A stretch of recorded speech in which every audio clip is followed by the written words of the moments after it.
The roar and the rut, it seemed to have really died down when we got here, but we had a couple of cold days and it just really kicked it back in.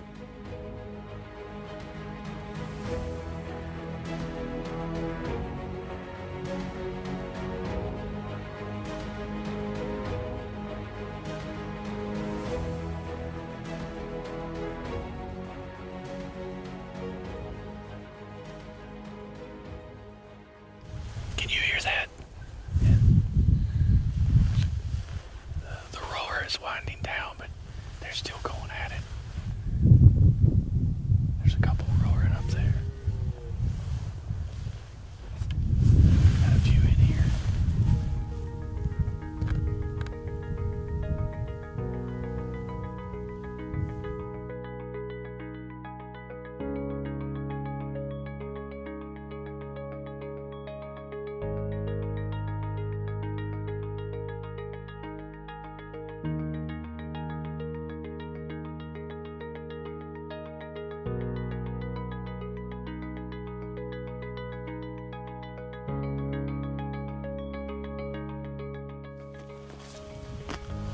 He's got a couple of cows with him, and he's just gonna.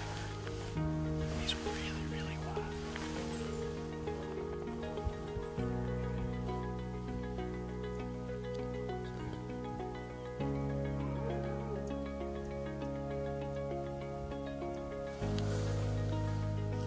So we get the truck parked and he wants to go out towards this meadow, and we're working our way there, and we can hardly even get to where he wants to sit up because we just have stag roaring and running back and forth. We hear a huge fight happen. So as we're trying to get to the meadow we want to, one of the shooters that we had spotted from far away, we see him just run, just barreling across the field, just roaring. It's such a cool sight.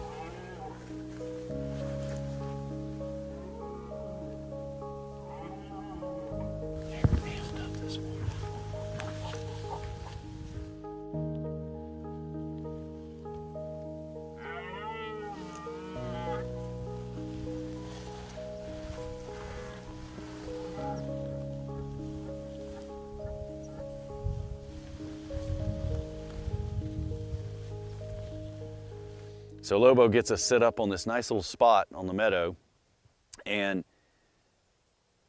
the action all stops there, and we can hear it all kind of going on down on the next meadow. So we sit there for about 20 minutes, and Lobo says, all right, we need to go down there. As soon as we start to head down there, of course, they all start running back, and we kind of get caught in no man's land.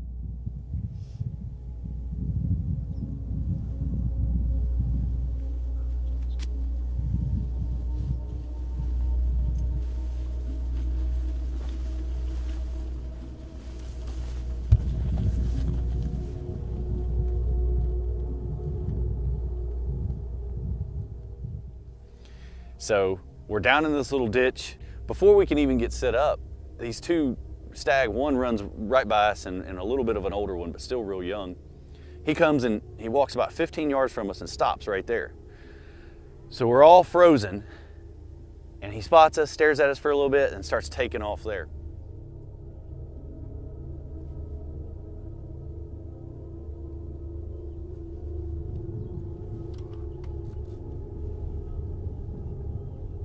So this stag sees it and he starts running across.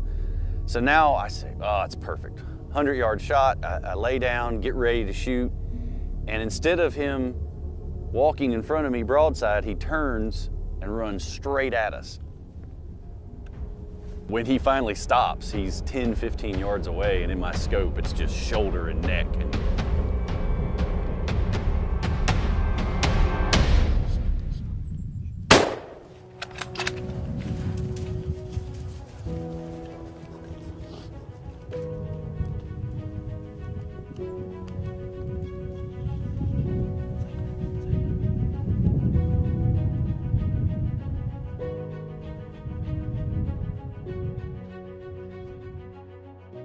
it was crazy. I mean, if he had to come much further, he would have run over us.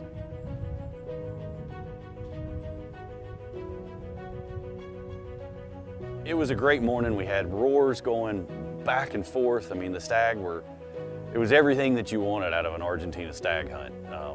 One of the most exciting hunts I've ever, I mean, it was almost so chaotic, we just had trouble getting set up, but it was a lot of fun.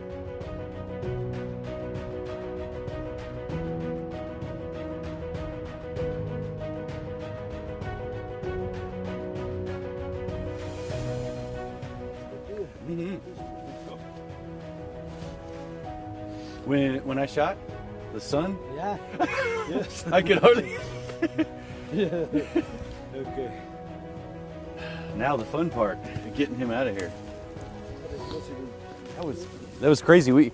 It's the tail end of the roar, but they didn't know that today. It was almost too chaotic to actually get set up on them, and we had a couple of big guys roaring up here and then down here and running back and forth and trying to herd up, everything to breed. And we moved down to go after them, and all of a sudden, here they come running back up to the guy roaring on the ridge, and we just really didn't have much of a choice. We just sat down, and this guy just came charging right at us. I think he thought we were a stag and trying to get his ladies, but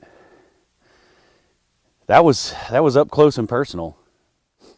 A lot of people ask about what we do with the meat, and unfortunately, due to USDA regulations, we aren't allowed to bring meat back into the United States. So Parque Diana did a great job of, we're generally eating all the stag meat from the group prior. Every night we've got salamis and smoked venison and just all kinds of great little meat treats. But they asked, hey, do you want to, eat this stag? So we cut the back straps out and we hung the quarters for them to use for the next group. But the chef here, he was great. He took the back straps and trimmed them and got all the silver skin off. Stag meat is very similar to elk, but it's almost between whitetail and elk. It's got a little bit more fat in it, but very, very good. He made an excellent meal that we all loved, and we got to experience that meat the same night of the hunt, and brought that meat straight from the field to the table. It was just a great experience.